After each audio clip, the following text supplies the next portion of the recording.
The energy is just so high, we get power surges around these parts right now, but we're not worried about that. We're back. We're bigger than ever, back in business and ready to go for an exciting hour number 2. Donnie Rightside and Joe Raineri. It's the early line right here on the SportsGrid Network. The topics absolutely sensational today. We covered a lot in hour number 1. Now it's time to double down, Joe, in hour number 2. I am ready to go here. A lot going on this week here, Donnie. A little NBA Cup action takes center stage tomorrow. I know you love that. Another big week of college hoops. And, we still have a little time to completely complain and scream at the NCAA.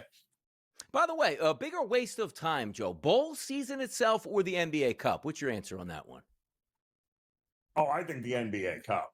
Without a doubt. Listen, bowl season for the most part, Donnie, it's not about you and I, so to speak. If I'm a guy that's never going to play another football game in my life and I have an opportunity to play one more game, that's what it was always supposed to be about. Give the team an opportunity to get ready for next year, some of the younger guys, and give these seniors and guys their last football game and move on. But it's morphed into something totally different where, you and I are going, who really cares about this? It was never about if you and I cared about the Pop-Tart Bowl. It was always supposed to be about the players. You know what I used to love to, and I still love it to this point, like college football is so fractured, so stupid the way they do things. Like, talk about the 80s and the 90s, Joe. Let's go Miami and Penn State back in the 86 season. You say to yourself, okay, Miami's really good. Penn State's there. They're going to play in the Fiesta. We can't wait to watch this. Like, I think Miami's season ended like November the 8th, and then they played on like January the 4th. What sport has their biggest game with a month and a half break here? Now, it's not so bad now because the bowl games start to pile up in early December. But why wait so long? At least now we have the playoff. You have to wait a week and a half. You get down to business, and away you go. But now the bowl season, end your season November 7th, play your next game January 2nd, always was hilarious to me at this point. But, hey, it's neither here nor there. We'll get to those hot topics in just a bit. The early lineup, hot topic, Daniel Jones. He's down. We were talking about next year. Where's Daniel Jones going to go? Is he the next Sam Darnold? He's going to cash in big. Oh, my goodness. He resurrected his career in Indy and should be the career quarterback in Indianapolis. Torn Achilles, out the window. And one thing we know, Joe, you tear your Achilles in the summer. That stinks. All right, we'll get you back early next season. You tear your Achilles in December, Joe, you're probably not even playing football next year. What a devastating injury for Daniel Jones, who knew it right away. And to think, Donnie, that this Colts team went out and pushed all the chips in the table, made trades for Sauce Gardner. He's hurt. Went all in to try and bolster this team and give them. They really did think the AFC was wide open this season, and they were going all in. And now they don't have Sauce Gardner, and now they've lost Daniel Jones for the rest of the year. My question is, he was on a one-year deal, Donnie. Yeah. Did Danny Dimes do enough to warrant the Colts saying, you're not going anywhere, locking him up here now for the future? Or the Colts be like, you know what? We can lock you up really cheap now because who's going to want you off a torn Achilles? So one thing, because I don't know if he was going to be their franchise guy, but if he was going to make the playoffs, he deserved to be back at this point. I mean, look at the Minnesota Vikings. You keep saying Darnold in town. You might even be a playoff team, but you got such poor quarterback play out of the two quarterbacks that you're looking for, particularly, J.J. McCarthy. It just hasn't worked out. So be careful what you wish for. Just a shame at that because he was playing good football. They were probably heading to the playoff. Broken leg, now a torn Achilles. Just couldn't catch a break at that point here. Notre Dame, they're saying, we're not going to be in the college football playoff. We're not going to a bowl game. See you next season. Now, I love it because it's Notre Dame, and anytime you can spite Notre Dame, it's fantastic that they don't go to the college football playoff. But at the same time, they're right about this, Joe. Bowl games, meaningless at that point. We got better things to do. We got the transfer portal. We got the recruit, and we'll see you next season. Notre Dame getting up for a bowl game, I just don't think it was going to happen, but I am kind of interested that they just were basically saying, we don't want to play on a New Year's Day game, so they're out. Again, and so what they said is the quiet part out loud, Donnie, finally. And again, if this was anybody, this was Wisconsin or West Virginia, Kansas State, Iowa State aren't playing in bowl games, and nobody even really cares. But when Notre Dame says, we're not interested in playing in your Pop-Tart Bowl, they just told you, yes, congratulations. You created a system in which none of these quality teams care about anything but the playoffs. Everything else is a moot point. Yeah, it's pretty crazy. And again, it might change the bowl structure here, but also the one thing, if Miami was going to get left out, and I said, you know what, for the greater good, Joe, we're going to get an expanded college football playoff, so be it. You got to add a couple more teams in there. You got to go from 12 to 16. We'll still argue about who's 17 and 18, no doubt about it. But once you get the majority of the teams you want in there, it starts to quell. Same thing we do, Joe, what, on Selection Sunday for March Madness. How did you leave out Illinois State? Is it really that big of a deal? No, it's not at this point. We'll eventually get to something a little bit better than it is now, but we might have to wait just a little bit of time. Jaden Daniels, he's going to have to wait a little bit more time. If he sees the football field once again, he should get fired as quick as Brian Dable did in New York, Joe. Yeah, and that could very well be. But the injuries this year, we saw it happen to San Francisco a year ago, Donnie, right? Yeah. It just decimated by injuries. It happened to Washington this year. There are going to be seasons like that. We had bigger expectations from them from what we saw last year with Jaden Daniels and his team. Unfortunately, the injuries piled up and just did not work out. But I think Dan Quinn certainly has garnered enough goodwill in that organization where he'll be back. But some of the decisions, keeping him in that game in the first month where he got hurt, in a 35-point blowout, somebody ought to have a conversation with Dan Quinn here about how much Jaden Daniels means to this organization. Man, by the way, even with Jaden Daniels, he didn't even score a point yesterday in Minnesota. What a tough loss. And also, to add insult to injury, Jaden Daniels goes down, and also Zach Ertz, his career is probably over. People watch that play, and I saw it across X. Oh, what a dirty hit. It's not a dirty hit. What do you want the defender to do? He hits you in the knee, blows the knee out. He doesn't get fined. But if he hits you up top, that's a penalty and probably a FedEx envelope for $50,000 that's going to be sent into the mail. But I always remember what Tony Gonzalez said. Hit me in the head, not the knees. The knees are where I make my money. Man, it's crazy. The NFL players are absolutely wild. Zach Ertz is down. Tough scene. Looks like an ACL. And this was always the fear once they started with the whole, they ignored concussions for the first 50 years of the league. And then all of a sudden, everything had to change, Donnie. And, well, congratulations, because hits like that would not have happened a decade ago, Donnie. They would have hit you up high. But unfortunately, that's the big worry with players these days. What's the big worry about the Kansas City Chiefs? Is the dynasty down? They're not even going to make the college football playoff, the NFL playoffs, or the college football playoffs at this point. They got beat last night at Arrowhead, which seems to be a common theme. They can't even win at home anymore. And the crazy part is, Donnie, they, again, tie game heading into the fourth quarter. You're at Arrowhead. You're at home. You had every opportunity to be able to win that game. And, in years past, Donnie, for a very long time, they did win that game. But last night, boy, oh boy, 3 interceptions by Patrick Mahomes and a couple of failed, strange fourth down calls. And now you're on the outside looking in. I'll tell you who looks cooked, Travis Kelce last night. That dude wanted no part of playing that football game, man. He was bad, dropping passes, and led directly to one of the interceptions on his bobbled passes here. James Harden, top 10 for him. Man scored a lot of points in his career and continues to score. Nobody does ISO ball like James Harden, man. Of course, he's breaking all sorts of his own personal records and will continue to do so on a absolutely horrific Clippers team where if it ain't James Harden and Kawhi Leonard, I don't know where the points are coming from, Donnie. FIFA draw. The U.S. home turf got a great draw. The expectations are, Joe, they're going to advance out of their group. No group of death here for Team USA, unlike what we've seen in some years past here. But kudos. Tickets are on sale now, Donnie. Wait till you see the prices for some of these games. My goodness. I wonder what they are, too. I think Brazil's coming to Philadelphia, which will probably be an absolute run on tickets. And by the way, I saw an interesting thing. I don't know if this is around the rest of it. Lincoln Financial Field goes to Philadelphia Stadium for the World Cup. Is that happening around the landscape? Like you can't have Hard Rock Stadium, can't be Hard Rock. It's kind of an interesting thing to be brought up, but there's a lot of money and a lot of politics with FIFA, and it's coming to the U.S. next summer. More hot topics on the way next, which includes what happened last night in Kansas City. Come on and find out.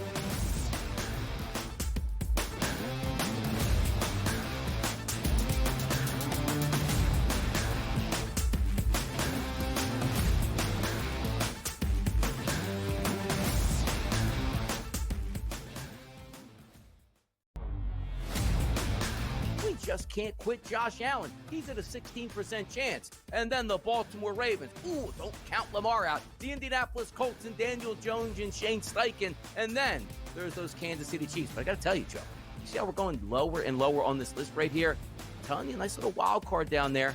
You plunk $100 back and get paid $1,429 back on Houston Texans. The Early Line, only on SportsGrid. You've got an 18-1-6 hockey team. You've got a 10-2 football team. So the best record in hockey, the best record in football, and top 5 in the NBA with Jokic and the gang, and the Nuggets at 14-6. And I'm saying to myself, what other town comes close to that? The Craig Carton Show, only on SportsGrid.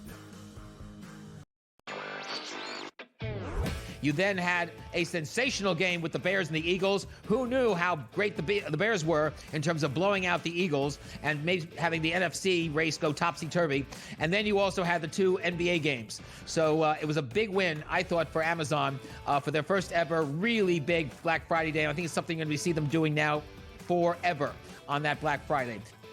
Newswire, only on SportsGrid. Football contest season is back, and so is the Las Vegas Football Contest Show. Season 2, the sharpest football contest show in the land. Focusing on all 3 Circus Sports contests and the Westgate Superbook Super Contest, we handicap the games and release our contest picks every week of the season. Featuring Super Contest champions Brady Cannon, James Salinas, and former NFL player Mike Pritchard, all team will have you prepared this season like none other. Check us out every weekend right here on SportsGrid.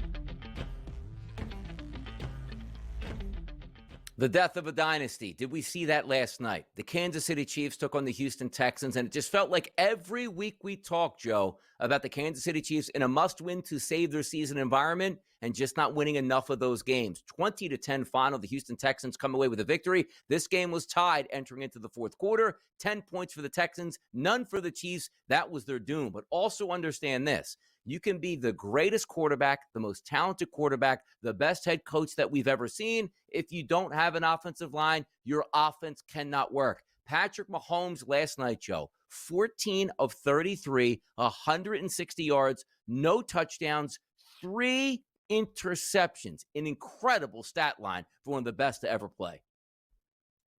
Donnie, and those decisions there in the second half, with Andy Reid and Mahomes, some of those 4th down calls, it felt rushed. It felt panicked. They looked panicked. They didn't, they weren't the calm, cool, collective self that they have been over the last decade. And it showed. I mean, Ray Rice dropping a wide open pass that hit his hands on a 4th and 1, not Mahomes' fault. You mentioned, of course, Kelsey, but it just very strange because I believe Houston had a 4th and 1 at their own 30, 31-yard line. They opted to punt it away. And for some reason, I don't know, the Chiefs just thought their defense wasn't doing a good enough job. It was 10-10 in the 4th, Donnie. I don't know why they felt such urgency to start the 4th quarter to have to go that route, but they didn't execute and ended up catching them. And also, because I like when coaches are aggressive, but also smart aggressive. In a tie football game where a defense is playing well, not a great look to go for it on your own 31, because understand this, right, Joe. When you go for it on the plus 31, it's like, okay, we don't get it. Well, the other team's got to drive 70 yards for a touchdown. If you get the 4th and 1 conversion, let's say you get 5 yards, where does that put you, Joe? 35-yard line, your own there. There's no guarantee you're even getting points out of that situation. But if you don't get the first down, you are now changing the momentum of the game and giving everything for the Houston Texans. And a couple plays later, boom, Texans punched that in for a touchdown. The Chiefs could never get off the carpet. It's interesting to me that the Chiefs, knowing the situation for what they were looking forward to, you want to be aggressive, but sometimes being aggressive stupidly. And also, you have one of the best short yardage running backs in professional football, in Kareem Hunt, who also showed you on the touchdown he scored early in the game, ran through like 5 dudes to get into the end zone. Hand it to him. If you don't get it, you live with it. A pass play that went incomplete, tough scene for the Kansas City Chiefs. But also looking at what we're getting out of the Houston Texans. C.J. Stroud, 15 of 31, wasn't efficient, but did enough and didn't turn the football over. He only had a QBR rating of 33.5. Also, the Houston rushing game, which Woody Marks isn't a great back, only 68 yards. And by the way, they finished as a team 2.6 yards per carry. What the amazing part for me, Joe, is the Kansas City Chiefs offense. We were led to believe coming into the season, you know what? Revamped. They're going to have a decent running game. You got Mahomes at quarterback. You'd have 3 quality wide receivers that can, A, get downfield and also have the intermediate routes, along with Travis Kelce at tight end. They never turned out to be that big play offense. And also, Patrick Mahomes completing 20-yard passes downfield, one of the worst in football. How did that ever come to be? Yeah, again, in total, Donnie, I think 6 balls that hit receivers in the hands that would have been for big plays. And they dropped every one of them. And Kelsey's was, that one was the interception. He did that too in week 2 against Philadelphia. If you remember, it should have been a touchdown in the end zone. And instead he bobbles it. And that's the end of that. Yep. So it wasn't just him, but Rice, you had also the other tight end there had 2 balls. Gray hit him in the hands. It just very Kansas City-like here, and ultimately it ended up catching them. And, maybe Andy Reid was like, hey, listen, we got to take some chances. We got to do something here, because he knew what the rest of us knew watching it. Yeah, this just doesn't look like a very calm, cool, and collected Chiefs team anymore. It doesn't, and you can never really count out because it's Patrick Mahomes, it's still Andy Reid. But understand this, like sometimes you're in the fight, like, ooh, I wonder what the tiebreakers are. Joe, they lost just about every single tiebreaker with every team they're fighting, which means you have to have a better record, and you don't own any of the tie-breaking scenarios. If you look at them coming up, they have the Chargers, and they have the Chargers at home. Let's just say they pick up that win, they go 7-7. Then they play the Titans. That should be 8-7. Don't care if it's on the road. You got the Broncos at home. And let's just say the Broncos had the division already wrapped up. You can win that game and the Broncos, the final game against the Raiders. But the fact of the matter is, you're probably going to end up in a tie with one of those teams you're fighting for, and you're de facto going to be out. We were talking about it yesterday as the Chiefs had to run the table, because if they did, you beat the Texans. If you're battling for the wild card with the Texans, who are in the AFC South, which might not win, let's just say Jacksonville wins that, you might be able to find yourself in. I look right now at the price points for the Kansas City Chiefs to make the playoffs, Joe. It's plus 390. What do you think about that? Kind of crazy, right? It feels like one of these years, Donnie, where we're gonna look back and go, just kind of hard to believe what we just witnessed, right? The usual suspects no longer the usual suspects. Teams that we did not take into consideration all of a sudden playing their best football down the stretch.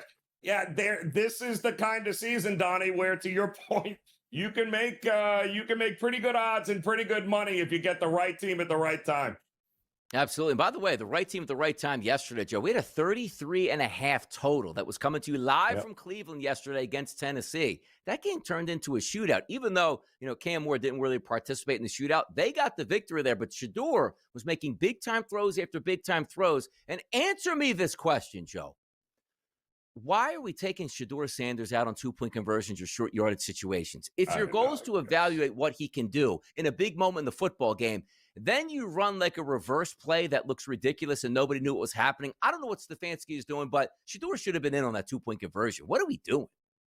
And hilarious, Donnie, as well. The actual, the one they did try to run was just absolutely hilariously bad at the end for the 2-point conversion too. So it's the Browns being the Browns. That's exactly what that is. So, but listen, good showing, but you still lost to a 1-win Titans team. Very strange. Very strange. It is very strange. So the defense was way better. I didn't even know if they get over that total. I actually like Cleveland yesterday to win that game. Shedeur made some really good throws yesterday. And, of course, a rookie's going to throw some bad interceptions at times. But I thought he looked good enough yesterday for that win. And you wanted to see him to throw the touchdown pass, which was an absolute dime. Let him do the 2-point conversion unless they're out thinking us all at 4D chess. Let's run this stupid play, which we can't get, so we automatically lose and get a better draft pick. Maybe they are playing chess, not checkers. We'll be right back.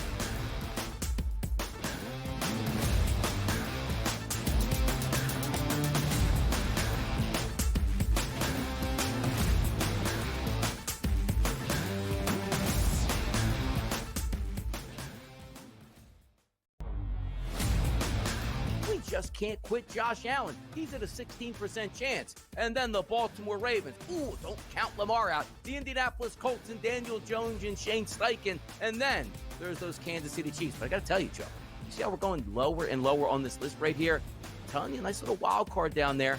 You plunk $100 back and get paid $1,429 back on Houston Texans. The Early Line, only on SportsGrid. You've got an 18-1-6 hockey team. You've got a 10-2 football team. So the best record in hockey, the best record in football, and top 5 in the NBA with Jokic and the gang, and the Nuggets at 14-6.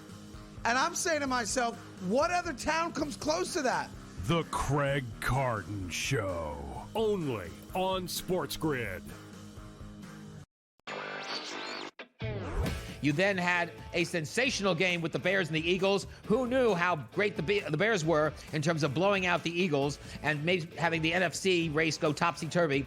And then you also had the 2 NBA games. So it was a big win, I thought, for Amazon for their first ever really big Black Friday day. I think it's something we see them doing now forever on that Black Friday. Newswire, only on SportsGrid. Football contest season is back, and so is the Las Vegas Football Contest Show. Season 2, the sharpest football contest show in the land. Focusing on all 3 circus sports contests and the Westgate Superbook Super Contest, we handicap the games and release our contest picks every week of the season. Featuring Super Contest champions Brady Cannon, James Salinas, and former NFL player Mike Pritchard, all team will have you prepared this season like none other. Check us out every weekend right here on SportsGrid.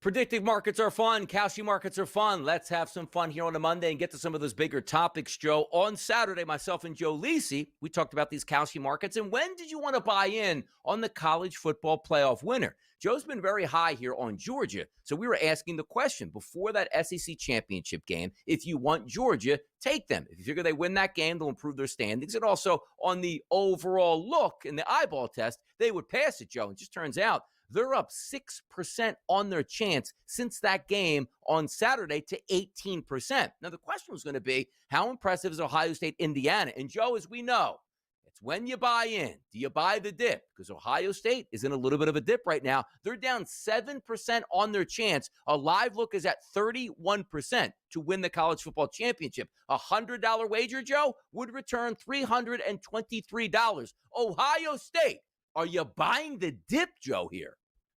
Oh, yes, absolutely. And again, I still don't think what you got with them against Indiana, because this current system doesn't really reward a Big Ten championship, does it, Donnie? It was clear that that game meant everything to Indiana, and Ryan Day and Ohio State were like, yeah, okay, let's just see exactly what we've got here. What we've got is a team won a game with 13 points. And they needed a chip shot field goal to go wide right in order for them not to go to overtime and have a chance to lose that game. So I think there's another gear here for Ohio State. So the fact that I can get them at this price now, I'm willing to go, because ultimately I believe defense is going to win a championship, and nobody's got a better one than Ohio State. It's funny because, again, you're buying a little bit lower than Ohio State. Not really a referendum game, because it didn't answer a lot of questions either side. You knew Ohio State had a really good defense. Their offense didn't play that well. You knew they're both in it. So if you lost it, it wasn't that big of a deal. But if we are looking a little bit down, Joe, Indiana, Georgia, Texas Tech, Oregon, because I know Texas Tech's starting to open up a lot of people's eyes. A&M and Miami, they're going to tee it up in their first-round game. 5% chance for A&M, 4% chance for Miami. Some of the lower teams, Joe, like, because the one that does give me a little bit of intrigue, it's Oklahoma. And people say, well, Oklahoma's offense stinks. Their defense is tremendous. And Joe just said, like, defense is going to win championships here. A $100 wager on Oklahoma pays back $3,300, and they have a home game right off the bat in the college football playoff to start. anybody down the list, Joe, that you feel if you buy in, and also we're talking about this, they don't have to win the championship for you to make a profit. So if you buy Oklahoma and they win one playoff game, their number's going to increase. And a stock market strategy like Kalshi in the predictive market, you can cash out after they win one game and put profit in your pocket, Joe. Well, that's the whole thing, Donnie, right? I don't need to wait for the outcome in order to make money on it. And that's what you got to love about it. And listen, to me, I think there is one team that has a legit shot at actually taking it all down, and that is Texas Tech. And I think that now would be the time. You know, the good part about backing Texas Tech right now, Donnie, is the simple fact that they will be out of sight, out of mind, because they're not going to play a game here the first go around, right? So kind of out of sight, out of mind, they'll move on. But boy, oh boy, I think that the minute they get one win under their belt here, this is a number you got to jump on early if you hadn't jumped on it already. And who are we kidding, Donnie? The U is going to steamroll Texas A&M, and then you're not going to get them at a better price than you are right now. So if you want to look for a team playing this week or in the next week and a half, go ahead and back the University of Miami to get it done. By the way, those Green Tree practice fields, they are going to be lighting fires this week, of probably how excited they are to get in the college football playoff. It's up to Big Chest Mario to make this worthwhile and prove the College Football Committee was correct here. Let's get to the Pro Football Playoff qualifiers here. The Eagles, a 99% chance, which actually up 12% since that Dallas Cowboys loss here, Joe. A $100 wager pays you back $104. Where are you going to spend that $4 on, Joe, if you take those Philadelphia Eagles? Oh, boy. That's the problem, right? There's no value in backing them, Donnie. There's only value in fading them, isn't there? Which it puts us in a very precarious spot. Listen, you got to love a team at week 14, Donnie, that controls their own destiny. And that's exactly what they do now. So just handle your business and all will be well. By the way, if you are betting the Eagles, I don't know why you would do that, but wait till tonight's game is over and if they lose. Now, granted, they're not going to drop all that much, but you'll get a better price. There's no point in saying like, I got the best number. I want to make $4. You might be able to make, $13 if you bet them tomorrow. Because we just told you, they play the Raiders and Washington twice to end the season. You're going to pick up those victors and probably clinch it. I wouldn't bet them now, but certainly fun markets to talk about here. Big things on the horizon for these predictive markets. Oh, yes, there is. It's your boy Donnie, Rightside, and Joe Raineri. We'll be right back after this break.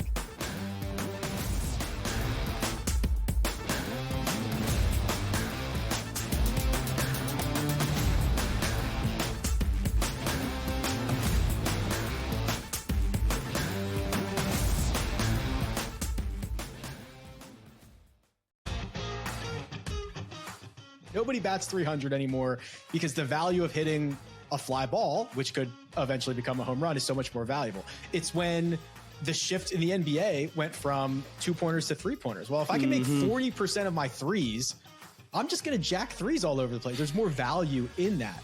Well, there's more value in just like ripping driver most of the time. The Smiley Show, only on SportsGrid.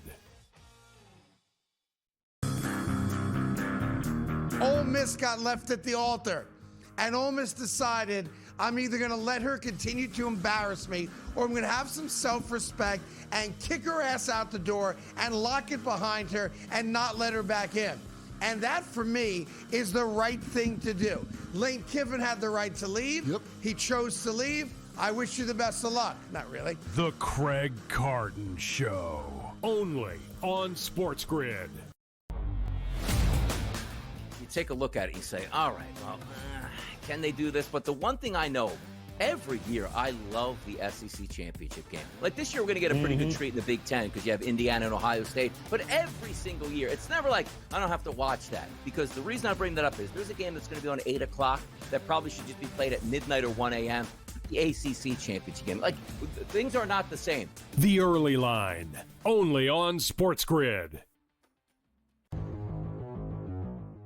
It's stunning to think that, right? And I had the over on the win total, or going into the year with the Patriots, was 8.5. I thought they could win 10 games. They've already won 10 games.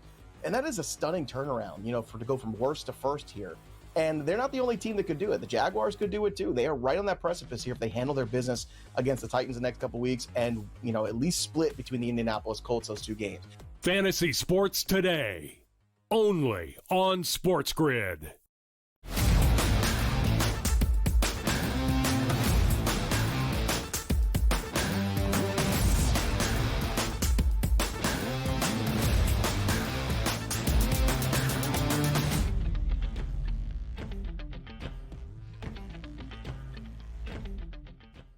More recaps here in the NFL from Sunday's games. And by the way, we had a close one here. And there was a big pros versus Joes sharp divide between the Atlanta Falcons and the Seattle Seahawks game. You knew the Seahawks were the better team coming in, but again, just looking to pick up victories and move on. They get their 10th win of the season. But this game was 6-3 early in the second quarter as a favorite here for the Atlanta Falcons. We were 6-6 at the break. Then Rashid Shaheed opening kickoff of the second half, and away they went.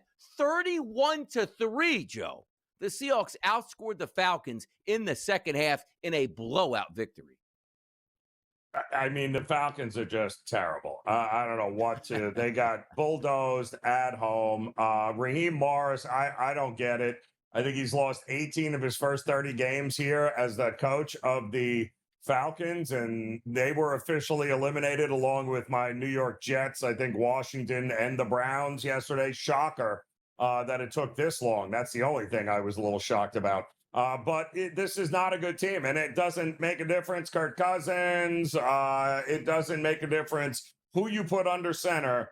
This team is just totally constructed wrong, and if they can't, even if they rush Bijan Robinson for 150 yards against, they still can't win a game, Donnie. And all they did was invest in the defense, and they couldn't stop a nosebleed yesterday at home. So I think it's all but over here for Atlanta. They got some serious looking in the mirror to do here.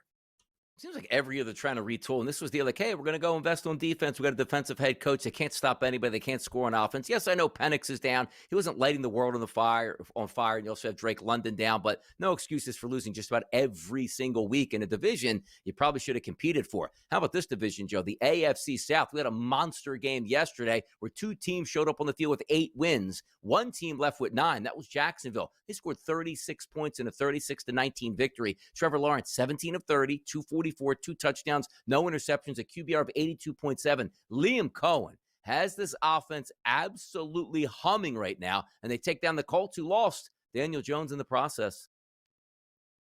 Yeah, and that was kind of all she wrote from that point on there. But give credit to Jacksonville, man. They came out there. They got a ton of confidence. I mean, after they came out of the bye, their bye week, Donnie, they have been really good. And you know what's really impressive about this Jacksonville team is they've been really good on the road this year, Donnie, especially their trips out west. They, for all their faults and the interceptions that Lawrence has thrown, and I think he's got 11 or 12 of them on the season, they run the ball well. They play great defense, and he seems to be getting more and more confident with Liam Cohen's system.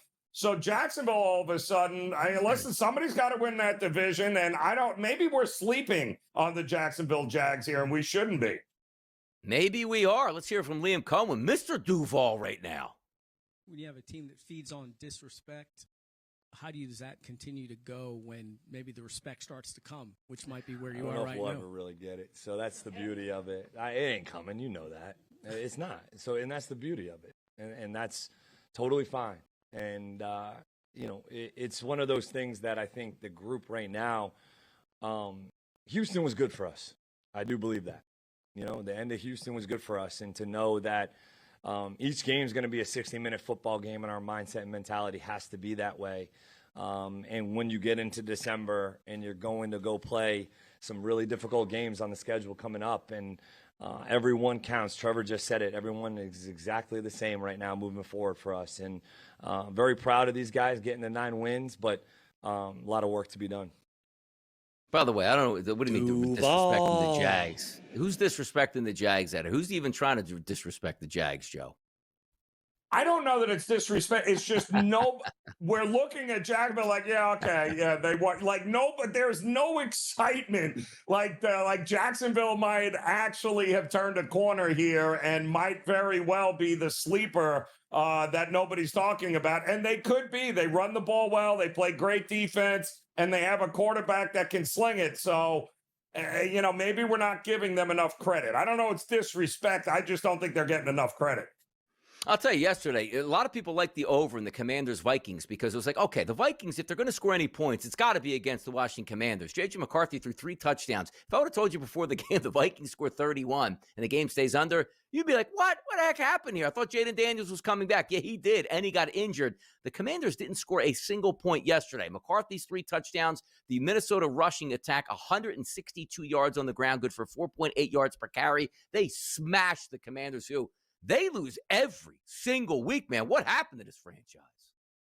Yeah, terrible. I mean, just an awful performance by Washington, who we thought, coming out of that bye, they were so close against Denver in that overtime game on Monday night. Donnie probably should have won that. They started to get healthier. They got McLaurin back. They had all sorts of reasons to be optimistic, including getting their quarterback, and then they go out and lay that egg, and it's like, wow. Just when you think you have a handle on a team. And kudos to McCarthy, by the way, and Minnesota for bouncing back in what was, I don't know, it felt like a tanking moment in the NFL by Max Brosmer being your quarterback. But kudos to them. They bounced back in a big way. They did. 31-0 yesterday. I had their team total, Joe, 20.5. Was quite pleased with what I was watching in this one. And if you were watching the Cincinnati Bengals yesterday, did you get that 5.5? Because then you were probably loving it here. By the way, Cincinnati was in control for a lot of this football game, but you saw 21 points in the fourth quarter, 3 touchdowns scored by the Buffalo Bills. Josh Allen, 251 in the air in the snow, 3 touchdown passes. Josh Allen, 9 carries for 78 yards on the ground. Matter of fact, Buffalo, after that crazy rushing performance last week, 2 weeks ago, I should say, against the Pittsburgh Steelers, they do it again with a $183 on the ground. Joe Burrow did everything he could. Couple interceptions certainly sealed their fate late in the game. T. Higgins, Mike Gesicki, Jamar Chase, just not enough. 39-34, way over the total, Joe, up there in Orchard Park. Yeah, we had told you last week, Donnie, we loved the over in this game. It was setting up to be a whole lot of fun. And yeah, just enough snow, no wind, but just to make it slippery enough where defenses were sliding past guys trying to make a tackle.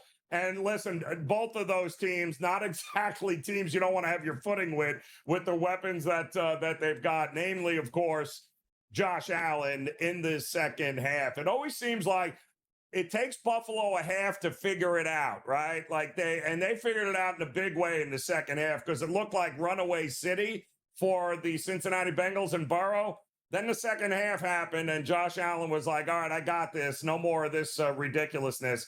And kudos to the Bills defense for making huge plays against Burrow there in the fourth quarter that pretty much sealed the deal.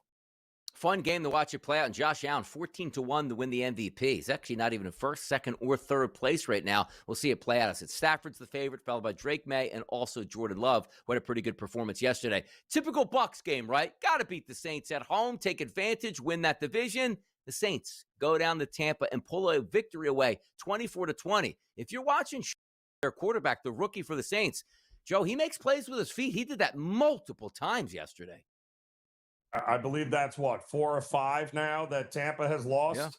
Yeah. And that is, I mean, now they just have barely an edge over the Panthers. And that's only because of the record against common opponents. Listen, Bucs need to figure it out here. They've got 2 of 3 against the Panthers to close out the season.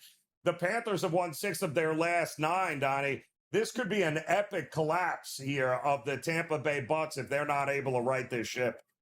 How about righting the ship here? Big game yesterday in the AFC North, which, again, it would have been fun to see Cincinnati playing that spoiler down the stretch with maybe his chance to make the playoffs. That got shattered. But how about Pittsburgh going to Baltimore, winning 27-22? Pittsburgh was the better football team all day long, but understand this. Lamar Jackson threw a touchdown pass to Isaiah Likely, which I don't know how the ref said that wasn't a catch, Joe. What else do you need? Then catch the ball, 1 foot down, 2 foot down the end zone. Then you get stripped after the third step. What do you have to do? Hold on the ball till you run back to the locker room? Listen, they had 4 possessions in that fourth quarter that they could have, at any one of them, put it in the end zone, and they couldn't. So give credit to the Steelers' defense for showing up when it mattered the most. And by the way, the biggest plays of the game, Lamar, you can't get sacked to end that game. What are you doing? No. Oh, boy, man. More NFL talk next.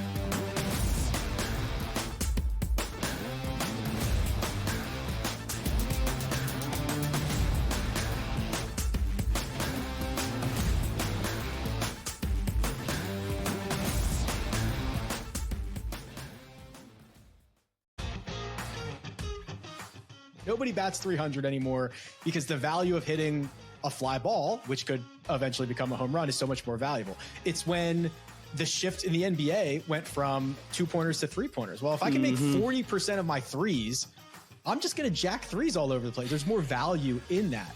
Well, there's more value in just like ripping driver most of the time. The Smiley Show, only on SportsGrid. Ole Miss got left at the altar, and Ole Miss decided, I'm either going to let her continue to embarrass me, or I'm going to have some self-respect and kick her ass out the door and lock it behind her and not let her back in.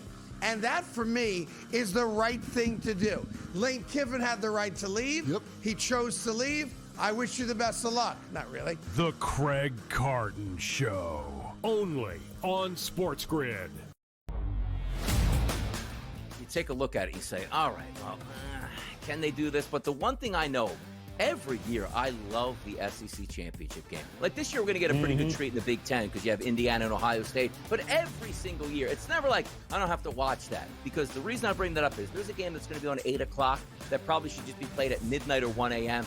The ACC championship game. Like, things are not the same. The Early Line, only on SportsGrid. It's stunning to think that, right? And I had the over on the win total, or going into the year with the Patriots, it was 8.5. I thought they could win 10 games. They've already won 10 games. And that is a stunning turnaround, to go from worst to first here. And they're not the only team that could do it. The Jaguars could do it too. They are right on that precipice here if they handle their business against the Titans the next couple weeks and, at least split between the Indianapolis Colts those 2 games.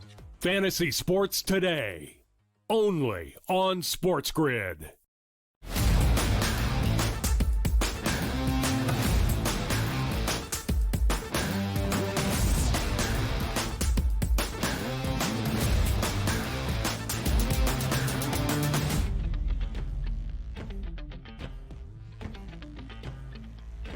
Steelers down the stretch. Could they make it into the playoffs via winning their division here? Aaron Rodgers getting punched in the ribcage by Mason Rudolph after that last stand by the Pittsburgh defense. Here's Aaron Rodgers talking about the big win from yesterday. What does it mean to get a win like this after the week that you guys have had and the week that kind of Mike Tomlin has had too?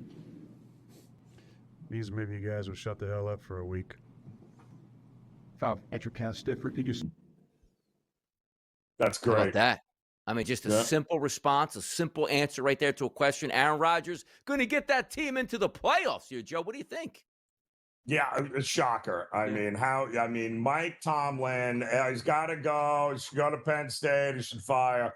Right when everybody, and they're not expected to do anything. They're a 5.5-point underdog. And what happens? They play their best game of the year and hammer the Ravens. So it's rinse and and that is exactly why the idea that anybody is firing Mike Tomlin for what? How many other coaches win that game, Donnie, yesterday? That's what Tomlin has done for 18 years with the Steelers. It's why he'll leave when he's ready to leave. By the way, I do feel bad now for Jets fans out here. You have no glory in your life ever. Nothing ever makes sense. And you know what? It only gets worse. So you have the Jets playing the Dolphins yesterday. And back in the 80s and 90s, good rivalry there. Kenny O'Brien, Dan Marino, and away you go. Now you see the Dolphins win that game 34-10. Tyrod Taylor's like, I don't feel like playing anymore. Let me throw a couple passes. Ouch, my groin hurts. And Brady Cook's like, who? Me? I got to play in this game? He comes in, looks ridiculous, sacked 6 times. That's what you get for an undrafted free agent quarterback. The Jets were so embarrassing. I just didn't think it got any worse. And by the way, Joe, here's Aaron Glenn. What's he saying at the post-game press conference? But this game was definitely disappointing. Really hard to try to put this in words. The only thing that I can say, I didn't have these guys ready to play. And that was obvious by the way that we went out there and played. So I have to take a look at myself, take a look at the staff, take a look at the players, and come back next week and get ourselves ready to play against a good team that's playing well right now. So, again, this was a tough one. We have to eat it, we have to move on, and we have to try to improve next week, right? That's the only thing that we can do, and that's what we've been doing, So, no finger pointing in this one. Again, this is on me, and I got to get our guys better going to next week. Tyrod's down with a groin injury. He's not going to play. They're making injuries up on Justin Fields. They don't want him to play anymore. Are we telling me Brady Cook is going to play again next week for the Jets here? And does it get it? I guess it can get worse. It gets worse every week. Listen, way to go, man. About time. Like, who are you to be winning any of these games that you have won? Finally, you realize, like, yeah, we can't win these games. Like, what are we doing here? Now you've got Tennessee winning a game. You got New Orleans. So play your cards right, Jets. Keep throwing Brady Cook out there and lose every game by 1,000,000. Nobody cares. It's about next year. It's not about you being competitive this year. So kudos. And by the way, hats off to Miami, who apparently I thought couldn't win a game in sub 40-degree temperatures, but they proved everybody wrong yesterday, too, at MetLife. By the way, as Tony Soprano once said out there, go to your people in the streets. I want a full investigation, which is why I'm talking about the Denver Broncos, Las Vegas Raiders game. Did you know that line roughly around 10, 7.5 to 8.5 to 9.5 here? The Broncos were in full control of this game, 21-7 entering into the fourth quarter. Heck, they even made it 24-7 and looked like this game was over with just minutes left to play. Final score, 24-17, a field goal at the gun. Because why? Why not, Joe? 10 games in a row for Denver, but they don't get the cover. And some people out there on X hot about this game yesterday. Well, why you roll out down 10 with 5 seconds to go, why you roll out the field goal kicking unit to kick a field goal in a game in which you knew it was going to be over and was over is a little bit head-scratching, to say the least, Donnie. As, week 14, are we trying to give the field goal kicker some extra reps in week 4? Like, what are we doing here with 5 seconds left on the clock? But a lot of money changed hands in that one call in that 5-second period, Donnie. A lot of money changed hands yesterday. A lot of money did change hands. You know who's looking for a bounce back yesterday and got it? Arizona's limping towards the actual finish line here. Damaged at wide receiver, damaged on defense, damaged everywhere. The Rams came in and go, here's 45 for you. Oh, by the way, Puka doesn't score many touchdowns. Yeah, he's scoring touchdowns, and he's dominating you every which way. These are the games you look at the Rams and say, they do have, to me, the most talent in the NFL. It's amazing, right? This is why recency bias. Do not get caught up with it. Oh, the Rams lost to Carolina. They're not as good as we thought. Stop. Stop. Did you see Stafford yesterday? Now, once again, the odds-on favorite to win the MVP award, as well he should be. I mean, this team is doing it. I believe there was one point in that game, Donnie, that the Cardinals had not gotten a first down since about 5 minutes into the second quarter, and we were halfway through the fourth quarter. That's how dominating it was. Yeah, they were just up and down the field, up and down the field. It's one of those where I looked at, I was like, I don't know if I want to get that team total like 29.5. Let's let it go. They went right through that. They were scoring touchdowns on every single drive they touched the football. Huge game yesterday, Joe. NFC North, Green Bay Packers, Chicago Bears. One of the sharper games of the day. The Packers were minus 6.5. Money was pouring in on the Chicago Bears. That line wasn't moving. Final score, 28-21. Without any drama, Joe. I know you were checking in on a couple of late fourth down plays there for the Chicago Bears. I didn't understand the one they called there at the end out of a timeout. But I said one of two things on In-Game Live during that last night, Donnie. And I said, listen, this defense that everyone keeps telling me about with Green Bay, they got to step up and make a play to win this game. And at some point, Caleb Williams has got to win the Bears a game when it matters. And he didn't do that. But that defense of Green Bay stepped up when they needed to, and that was the difference. Green Bay back in pole position. You look at Green Bay's remaining parts of the schedule. At the Broncos, tough game there. At the Bears, tough game there. Ravens, who I guess are still going to be fighting for their playoff lives in that game. Then the Vikings to end the season, who knows what they want to do with J.J. McCarthy. Fun stuff in the NFL as we start to march towards that finish line here and head into the playoffs themselves. Up in the air, a lot of games, which includes game tonight, 2 8-4 teams, one in the NFC and one in the AFC, which we're going to get to. But also, Joe, you know as well as I do in the next segment here, it's bye. It's checking on the public where they're going. We end the show in style. We'll do a short commercial break. You're going to hang on. You're going to come back. You're going to watch. Come on now.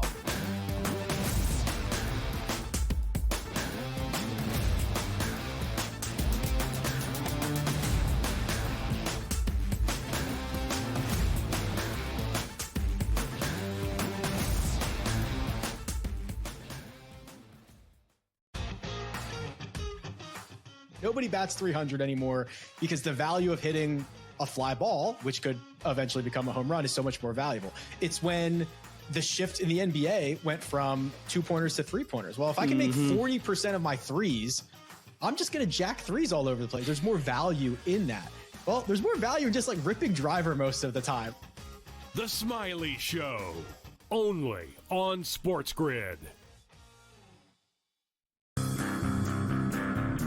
Ole Miss got left at the altar, and Ole Miss decided, I'm either going to let her continue to embarrass me, or I'm going to have some self-respect and kick her ass out the door and lock it behind her and not let her back in. And that, for me, is the right thing to do. Lane Kiffin had the right to leave. Yep. He chose to leave. I wish you the best of luck. Not really. The Craig Carton Show, only on SportsGrid. You take a look at it, you say, all right, well, can they do this? But the one thing I know, every year I love the SEC championship game. Like this year, we're going to get a pretty good treat in the Big Ten because you have Indiana and Ohio State. But every single year, it's never like I don't have to watch that. Because the reason I bring that up is there's a game that's going to be on 8 o'clock that probably should just be played at midnight or 1 a.m. The ACC championship game. Like, things are not the same. The Early Line, only on SportsGrid. It's stunning to think that, right? And I had the over on the win total, or going into the year with the Patriots, was 8.5. I thought they could win 10 games. They've already won 10 games. And that is a stunning turnaround, to go from worst to first here. And they're not the only team that could do it. The Jaguars could do it too. They are right on that precipice here if they handle their business against the Titans the next couple weeks and, at least split between the Indianapolis Colts those two games. Fantasy Sports Today, only on SportsGrid.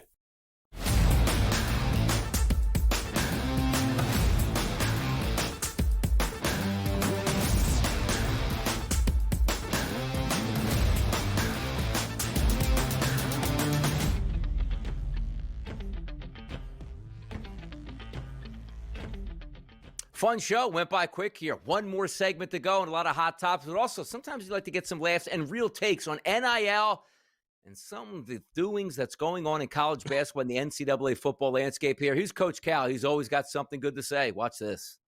I mean, there are a lot of older gentlemen with beards playing basketball in college right now. There are. So the one that's crazy is the guy comes in and he's waving to his kids up in the seats. And you're like, wait a minute, the guy got 2 kids. He's still playing college basketball. Crazy thing, he's using NIL for his first wife's alimony. And now he's still playing college basketball. Are we nuts? So now you have these kind of games and these kind of scores. That team is really old. My guess is, again, we're probably the youngest team in the SEC. We'll be one of the 3 youngest teams in the SEC. Those teams are old. Last year, every team was old in our league. They were old. And so now you're going to have those kind of things. And you're also going to have a team like a Fresno beat somebody because they got all grad students, seniors, and their average age is 25. And your average age is 19 or 20. Hey, college, the changing landscape, Joe. Listen, you wanted to pay guys. You've now created, it's no longer college, it's minor leagues. And congrats, because that's what you're going to have. Dudes who are 25, 26 years old collecting NIL checks against 18-year-olds. That's not a fair fight, Donnie.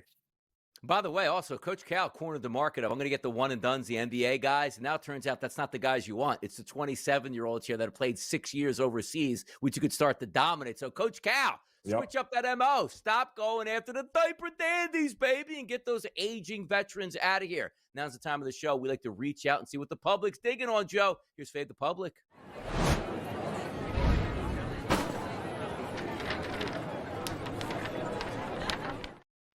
Get down on it tonight. Monday Night Football from Los Angeles. The Eagles versus the Chargers. At SportsGrid, we ask this question as we do Monday, Tuesday, Wednesday, Thursday, and Friday. What is your best bet for Eagles-Chargers on Monday Night Football tonight? Over, under, Eagles or Chargers? Leading the pack right now, the Eagles at -1.5, which, by the way, did catch a little steam this morning while we were on the show, Joe. I'm seeing 2.5s across the sports landscape right now. Where are you going? Yeah, I mean, and listen, we had mentioned it, Donnie. The public very much believes Philadelphia is the better team here, which is why we're starting to see it. It'll be interesting. It's never going to get the 3, but I think I would only look at the home dog in this spot just simply because this is the kind of game with this low total that Jim Harbaugh coach teams have dominated in his career in the NFL. And it's tough. The advantage on the sideline is big in this one, Sirianni versus Harbaugh. Give me the Birds tonight. Of course, I'm going to go with my Philadelphia Eagles. All right, let's get to some action today, Joe. We got to give the people what they want on a Monday. Start the week out in style. Here's bye. Bye,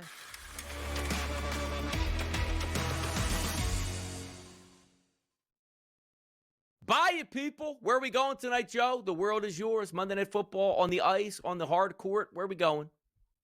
Well, listen, all the trends and all the numbers here for this Monday Night Football game certainly look like the Chargers have an edge, except for one, Donnie, in which I think is the best way to approach this game. We mentioned it earlier. Lane Johnson is everything to this offense of Philadelphia, and the numbers speak volumes. However, even when he hasn't been in, you know where they've been very good when they've had to travel out west, Donnie? They've been great in the first half. Philadelphia has actually covered and won the first halves in their last 5 trips heading out west. We've seen them do it this year. We've seen them in the first half look really good, and then the wheels fall off. So I'll take the Eagles in the first half to have the lead at the break. Let's go, Saquon. You might want to score tonight, by the way, Saquon. You might want to rush for a little bit more than 60 yards here and get after it. For me, I'm going to the NBA. You know me. It's public fade time. It's a Monday. Let's get it started in style. The Indiana Pacers at home taking on the Sacramento Kings. I'm going to take the Kings, Joe, getting 3.5. Why? Only 35% of the tickets coming in on the Kings here. That line opened up at 3.5, still sits at 3.5. We'll take the 3.5 with Sacktown tonight to come away with that victory here, or at least get the coverage, Joe. Feeling good about a 2-0 night, feeling good about Monday Night Football, feeling good about the horizon of the college football playoffs, and another great week of NFL action, setting the table in style on a Monday. That's how we do it on the early line. Everybody's ready, Joe. They're ready now. Gotta love it. Gotta love it. Sacramento, big win against Miami the other night, who is clearly thinking about Orlando, the NBA Cup, Donnie. Get ready for it. Keeping it rolling. Donnie Rightside, Joe Raineri. See you bright and early once again tomorrow morning.